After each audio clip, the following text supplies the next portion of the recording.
C'est le dernier rempart contre les missiles nucléaires et il est en train de s'évaporer à une vitesse terrifiante. Le Patriot n'est que la première couche de la défense. Au-dessus, il y a le THAAD, c'est l'élite. L'interception dans l'espace pour stopper les missiles balistiques les plus rapides. Mais en 4 jours de guerre, les stocks des Alliés ont fondu d'un tiers. Au 16e jour, les pays du Golfe avaient déjà tiré 120 missiles. Aujourd'hui, on estime qu'ils ont brûlé 80% de leur inventaire. Il ne leur resterait que 34 unités. C'est une blague.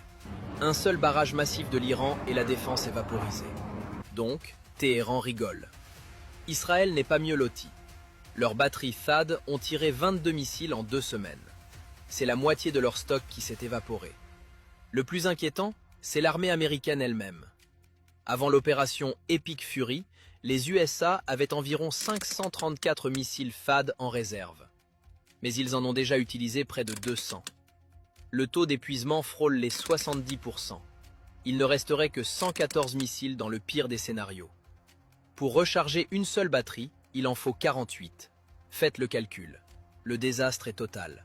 Surtout que Lockheed Martin n'en produit que 96 par an. L'Amérique a tiré en 4 jours ce qu'elle met 1 an à fabriquer. Ce n'est donc pas tenable. Point final.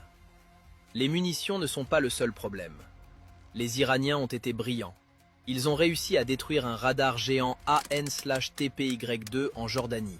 C'est l'œil du système THAAD. Ils en ont endommagé 3 autres en Arabie Saoudite et aux Émirats. Il n'y a que 8 batteries THAAD dans le monde entier.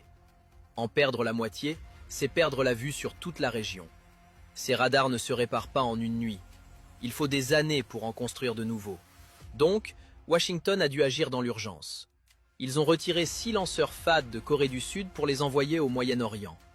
Séoul n'était pas d'accord. Mais Séoul n'a pas eu son mot à dire. L'oncle Sam commande.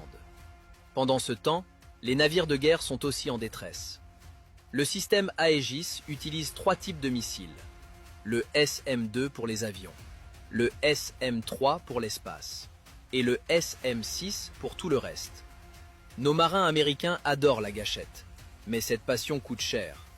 Un officier ukrainien a raconté au Time une anecdote lunaire. Les Américains utilisent des missiles SM-6 à 6 millions de dollars l'unité. Pourquoi faire? Pour abattre un drone Shahed à 70 000 dollars. C'est l'exemple parfait du gaspillage. En 4 jours, la Navy a tiré 310 missiles. En 2 semaines, on était à 431. Cela signifie que 20% de l'inventaire total a disparu. À ce rythme, la Navy sera à sec en octobre 2026. Donc, tout irait bien si l'industrie pouvait suivre. Mais Raytheon ne produit que 125 missiles SM-6 par an. Ils ont tout brûlé dès les premières heures de combat. C'est un remake de la Première Guerre mondiale. Personne n'avait prévu que ça durerait. Tout le monde doit désormais rationner ses obus. Vous pensez que la défense est un fiasco?